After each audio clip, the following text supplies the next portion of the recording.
құрметті мырзалар, әріптестер, анау біздің ректордың айнасы атты газетімізге Семей уезі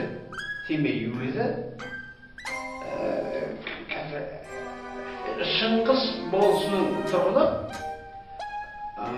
Абай Құнанбайұлынан хат келіпті. Өзінің бір топ өлеңдер жіберген екен. Онымен сіздер бәріңіз таныстыңыздар. Солай ғой. Енді сол Абайға қандай жауап береміз? Сіздердің ойларыңыз қалай? Соны ортаға тастаңыздар. Ол балаға жауап жазып жібереді. Бұл Абай дегеніңіз бір өлеңінде былай дейді. Өлсі өлім, табиғат адам өлмейді дейді. Бұл енді шылай бұлдырып бұл. Табиғат деген экологиялық жағынан азып тозу мүмкін. Бірақ өлмейді ғой. Өлмейді. Ал адам күнде көріп жүрмейді. Аяқтасын. Жол апатынан кетіп жатыр. Тұмау-сымаудан кетіп қалып жатыр екен олар. Ал енді мынау кісілік деген бәле жоқса, онда мүлдем ол Құдай сақтасын дәлелді. Мұнымен қоймай бұл Абай қалың елім не? Қалың. Бұл шын есі ғой. Оның Антония ма? Жұқа.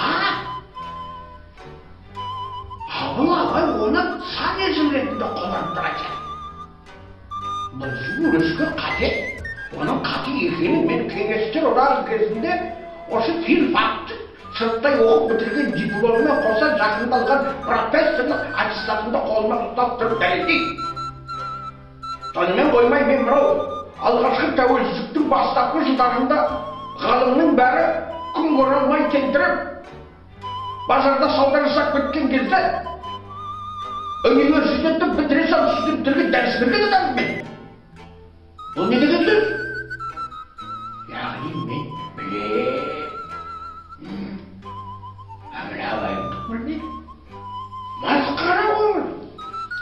Онысымен қоймай қазағым деп ұлттық көзқарасқа ден қойып жатыр. Қазағым деген дұрыс емес. Оны мына біздің көпұлтты елімізде ұлтаралық араздық туып кетуі мүмкін. Соғыс басталып кетуі мүмкін ғой. Сақтану керек. Абайдан сақ болу керек. Мен ойлаймын. Біздің газет бір айтса ректордың, ары айтса елбасының саясатын жүргізетін қазыналық мекеме. Сондықтан біз мынандай қазақшылыққа ешқашан жол бермейміз. Мен ойлаймын, оның орнына ортақ отанымыз, көп ұлтымыз секілді сөздерді қолдануға әбден машықтану керек. Мен ойлаймын, мынау Абайдың ұстарасыз аузына тұстау мұртың деген өлеңі бар.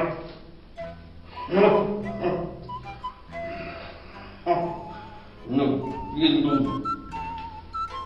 шындыққа жанаспайды, мен ойлаймын.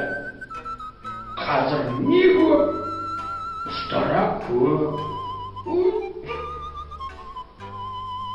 Ал оның үстіне қазіргі заманда анау кавказдықтар болмаса, уахабистер болмаса, жастардың көбі мұртта қоймайды. Мен ойлаймын, бұл Абай оны білмейді.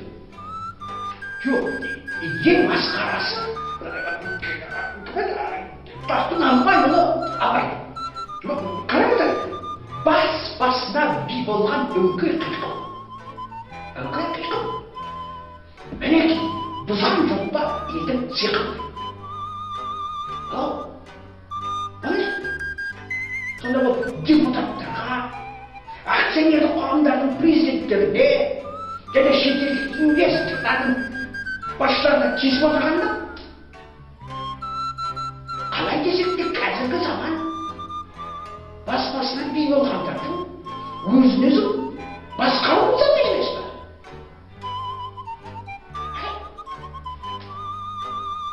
Біз сонда мына халық қалаулыларын, салық төлеушілерді, жарнама берушілерді өңкей қиқым деп соғып жоқ береміз ба? Ай, оданша мақтамай ма бұлар? Ол мақтап жіберсе, мен өз басым осы абайдың бір өлеңін кез келген өмірдің бір жеріне қыстырып жіберер едім. Ал мына өлеңді жарамайды. Тағы да бір ауыз. Не? Бірлік жоқ, береке жоқ, шынпиы жоқ, сыпырылды байлығын баққан жылқың. Мынау кең шар, ұжым шарларын таратып, ешкешендірілген үкіметіміздің экономикалық сарабдал саясатын сынап отырған olsun. Şimdi болары болды, бояу сіңген дүние, мен ойлаймын. Өткен сынаудың қажеті не? Ақыл деген мен ойлаймын, ол заманның жаршысы. Сондықтан бүгінгі шаруа қожалықтарын, фермерлерді, шағын кәсіпкерлерді мадақтаса, біздің бас редактор оның суын сорғалатып отырып, жарғылап жібереді. Мен ойлаймын. Әрі ректорымыздың да көңілі марғайып қалар еді. Ал мынау бірлігі жоқ, береке жоқ. Білмеймін. Бұл абай біреудің ар намысына тиетін ауыр сөздерді кез келген өлеңдерінде жиі қолданады. Мысалы, шу дегенде көрінер сұлу артып, көбі көпшіл келеді өңкей қаншық деп. Осында бірінді қаншық деп тұр. Олы түгі біздің қарайды. Әмін, адам бір боқ көтерген боқтың қабы дейді. Ой!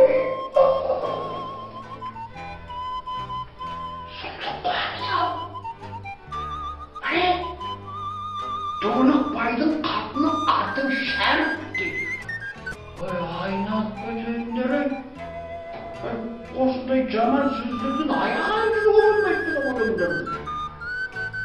Мәдениет қайда? Этика қайда? Оның бірі жоқ мұнда. Жоқ.